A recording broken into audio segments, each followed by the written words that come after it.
What's up, guys? Welcome to Daily Dose of Reddit. This is your host, Zach, and today's subreddit is r/TalesFromTheCustomer. So this story's called, My Mom and I Helped Bust a Scam. Okay, first of all, English is my first language, so any spelling or formatting errors are completely on me. Also, if any Reddit YouTubers want to use this, feel free. After all, you're the reason I got on Reddit in the first place. Minor backstory. I live at home, I'm on the spectrum, high functioning, but have little patience for most people. I also pay rent and help my mom around the house. And my mom has always been so important to me. The only reason I bring this up is because she plays a big part in this story. Here's the cast. There's me, Mom, Idiot, Awesome Customer Service Guy, Sweetheart, the nicest customer service lady. So this was a few years ago, so I don't remember it word for word, but this story gets me every time I think about it. So I was looking for a PS4, mostly because I wanted to play the Spider-Man game that had just come out, but I had a few others I wanted. I found a great deal on a website for a popular store that's main color is blue. I found a bundle that came with a Japanese arcade fighting game. I thought score, good price and a free game.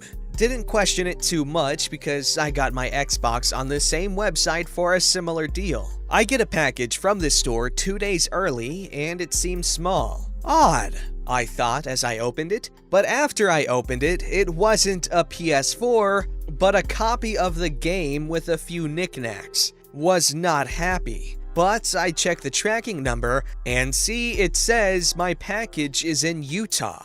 Okay, they must have shipped the game and the PS4 separately. No problem, I can wait. Delivery day comes, I'm watching my tracking number like a hawk in case of porch pirates. Afternoon comes and the number says it was delivered to Denver. And I'm just like, what now? So I call their customer service line, and after talking to a few people who were as confused as I was, tell me my order was through a third-party partner and I would have to talk to their customer service department. Alright, I think I'm finally getting somewhere. Enter Idiot. This guy was a real piece of work. At one point, he tried to convince me I just paid $240 for a game and some knickknacks. No, I did not just buy a game for over $200. Well, that's what the ad says. That's not what it said when I ordered it. Yes, it did. Then how come the tracking number has been tracking my order even after the game got here? Hold on. Pause. I'm looking at the ad and it says, Insert game here. Special edition for the PS4. I'm not proud, but I blew up at the idiot and hung up. Mom from upstairs. You know, you're not gonna get anywhere yelling at the idiots of the world. I go upstairs to talk to her. I explain the whole situation. Little thing about my mom? Mess with her kids and she goes straight mama bear. Hold on, let me talk to them. She calls them, same thing with me. She talks to the staff until they put her through to the third-party partner. I don't know if he recognized the number. We both called from the home phone or what, but he hung up before she could say a word. Now mad at the crap they pulled on me and hanging up on her, she calls back. Enter Awesome Customer Service Guy. Hello! Store name here. This is Awesome Customer Service Guy. How can I help you? I just called you. You put me through to a third-party partner and he hung up on me.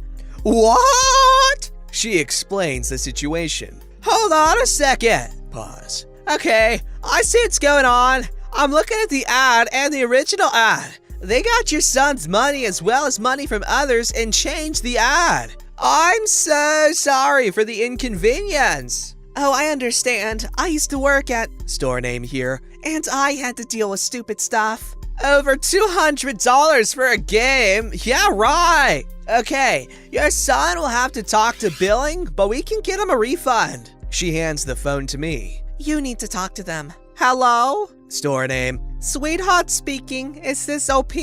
Yes, it is. I understand you're getting a refund because of some trouble with a third-party partner. Is that correct? Yes, it is. I'm sorry to hear that. Not your fault, and you're already more helpful than they were. That's nice of you to say. Should I send the game back? I was under the impression you didn't get your order. I explained the situation one more time.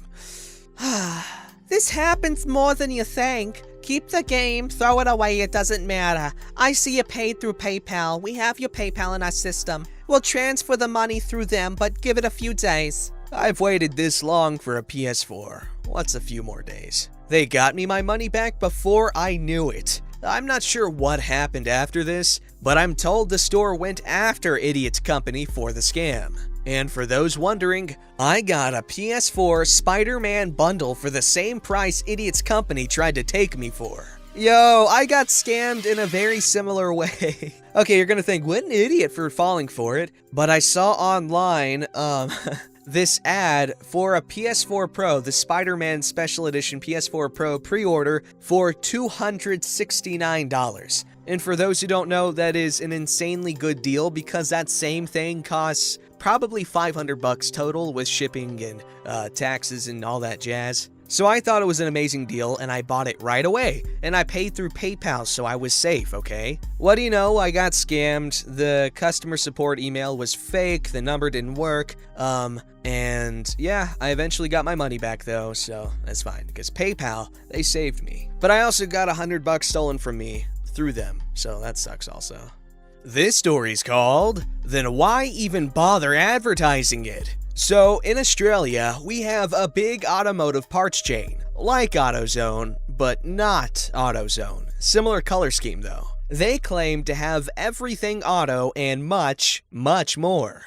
One of those more things is fitting of parts and accessories such as headlight globes, taillight globes, windscreen wipers, etc. Which, let's be honest, with cars these days, who can be bothered changing that stuff? It's generally a pain in the ass. So I've got a few stories from when I just couldn't be arsed, or it was easier to get them to do it. Story 1. Windscreen wipers on a Land Cruiser. So my Land Cruiser was a bit of a pain in the ass. Loved it, but a pain. Anyway, I just had knee surgery, so I couldn't change my wipers. My leg was in a brace, so there was no way I could lean over the bonnet at the angle required to reach my wipers. Mainly, the retaining bolts to remove the wiper arm. You see, for a car made in 1983, you don't buy refills, you just buy a whole new arm. Great design, Toyota. Stonkingly good. Anyway, off I toddle down to the shops, wife driving. I go in, use the computer, get the wipers, check they are right. Yup. Take them up to the counter and ask to have them fitted. $10? Sure, no worries. So out comes the dude, starts trying to pull the rubber off for some reason, so I point out, nah mate, it's a whole wiper arm replacement. The whole thing swaps over. Those two little Phillips heads right there, and you slide the arm off, new one on. Oh, I can't do that. Why not? Well, I don't have a Phillips head torque bit to get the right torque. Tight. That's it. There is no torque for it. Everything has a torque spec. 1 second. So I hobble around to my rear storage, open my drawers, pull out my factory service manual. There you go. Factory service manual. Every nut, belt, pulley, and wire. Torque specs would be in there if it's got any. So the dude goes through it, finds the part on wipers, and it says, ensure screws are done up tight. Sorry, man. No can do. Why not? Because I don't know the torque. Mate, that is the Toyota Genuine Factory Service Manual from 1983. If it says tight, then just go with tight. Obviously, Toyota doesn't have a torque for it because it doesn't need one. Every bolt has a torque spec. It has to. 1 second. I'll call Toyota. I happen to have a friend that worked at the local Toyota dealership, so I call through their service desk to the workshop. He comes on. Yeah, mate. I need the torque specs for the windscreen wiper mounting bolts for a 1983 HJ60. Tight. So there's no torque spec. No. They're windscreen wipers. Not important enough to need a torque spec. If you don't know right, you shouldn't fit them. No worries. Well, I can't fit this gentleman's wipers then. I need a torque spec. No worries. I work for Toyota and I'm a qualified mechanic. I know more than you on this. OP, bring it around over my lunch break. Bye. And my mate hung up. He's got frick all tolerance for this crap. I just wanted him to clear things up. Anyway, so I grab my wallet, he grabs his screwdrivers, and we wander in. All done? Nope, need a refund. Your guy can't fit them. Something wrong? There's no available torque spec for the bolts. Huh? So now I'm going down to Toyota to have them fit my wipers. I'll need that refund. Okay then. So she processes the order, I go on my way. But seriously, I had the factory freaking workshop manual, and this idiot persisted that he apparently knew more about the car than the manufacturer and a mechanic that works for the dealership. Idiot. 2.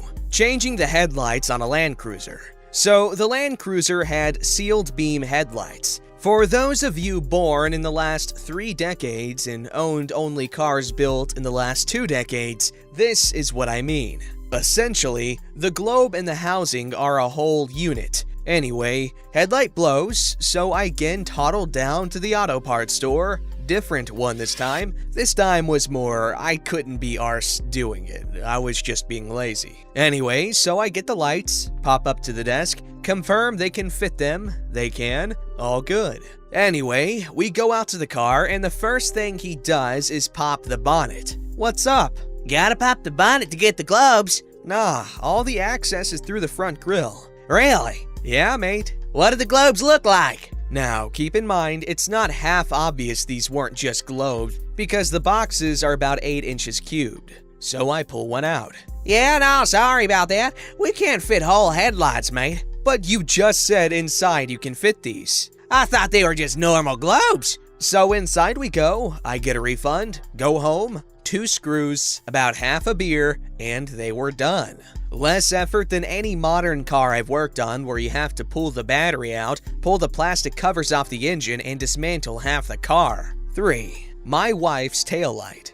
So my wife was on her way to work this morning when her Volkswagen told her she had a blown taillight. Now, my wife knows nothing about cars, and so I told her, just stop in at the store and they can swap it. It's been years since I have used them, so I thought, surely they couldn't screw up a standard modern car. Anyway, wife calls me back. They can't do it. Why not? They have to pull the taillight out. No crap, it's blown. No, the housing needs to come out. Yeah, 1 plastic screw, unscrew him, it pops out, 3 clips, pull the back cover off, and then change the globe. Takes 5 seconds. Yeah, they're saying they can't do it. Apparently it's an insurance thing. Sure, get them to write that down that they're refusing to fix your car and come home. I'll frickin' do it. They refused to write down about their refusal to do it, but my wife did get an audio recording with permission saying they couldn't do it. Wife comes home, 5 minutes later, it's all done. But seriously, simple, basic crap. They advertise this crap everywhere. We'll fit it for you. But even the most dog crap simple tasks, they can't seem to do at all. Either because it's stupidity, procedure, or bullcrap excuses that they can't actually do what they claim because of insurance. Honestly, I think they should stop advertising it at this point. It's simply a joke. You tell him, dude. I don't have much to say other than that, that was ridiculous, and at least they refunded his money. I don't know. At least he saved money. Alright, so this story's called, I Called Corporate to Complain About a Karen, and hopefully save an employee. I was in a chain beauty store that has a hair salon in the back. I was looking at a display which happened to be right next to the salon, and I overheard the woman in the chair finishing up with the stylist. I was there for a few minutes, so I heard a decent portion of their conversation. A little while later, I got in line to pay and recognized the woman in front of me as the woman from the salon. There was only one cashier working, and she was currently helping someone else. When they finished and the cashier called her over, the woman dropped her items on the counter and handed the cashier a coupon. I'm sorry, ma'am, but this coupon can't be applied to the items you're purchasing. What do you mean? There are some restrictions to what this coupon can be used towards. They're listed at the bottom of the coupon here. And she attempted to show her. That's absolutely ridiculous. I've used coupons on these items before. I buy them all the time. I'm sorry, ma'am. The previous coupons you used may have had different restrictions. However, this one specifically states that it cannot be used on these items. The coupon actually mentions this brand by name and the restrictions. Salon lady then began screaming at the cashier about her horrible customer service and the fact that last month they wouldn't give her a free birthday gift even though she's been a rewards member for over 10 years, just because she tried to redeem it 2 months after her birthday. She demanded the number for corporate and the cashier's name. The cashier started to write down the number. No, tell it to me right now. I'm gonna call them right now to make sure you aren't lying to me. She pulled out her phone and the cashier told her the number and her name. Salon lady proceeded to dial and stand at the register. Ma'am, if you could just step to the side so I can ring up the other customers.